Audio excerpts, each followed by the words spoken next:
Finally tonight, submariners returning from a 10-month deployment in HMS Turbulent have been sung back into port in Plymouth by the act that's tipped to be Christmas #1.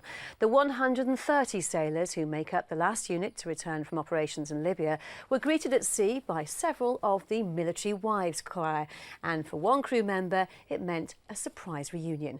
Julia Knox has the story. As if it wasn't wet enough out in Plymouth Sound or below the waves where they've spent the last 284 days. But there wasn't a dry eye in the sub when one sailor, from whom the visit had been kept top secret, came face to face with his very own member of the Military Wives Choir. But there was no time for an immediate catch-up as the women had to do the showbiz bit in the cramped surroundings of the control room.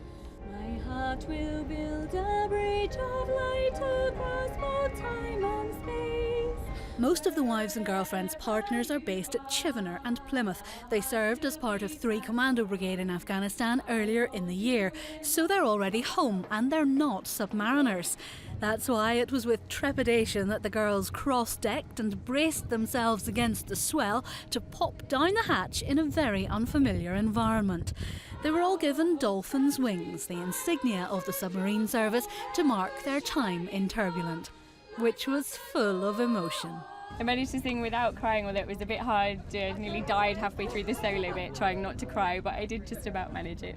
Of course, for the men at sea, having spent almost 200 days dived or submerged, the success of the Wives Choir is something they've only had recent information about. When we got to Suda, about 2 weeks ago, I googled it and had a look and downloaded a couple of videos and that. So, but it still didn't sink in, and you know how big it was.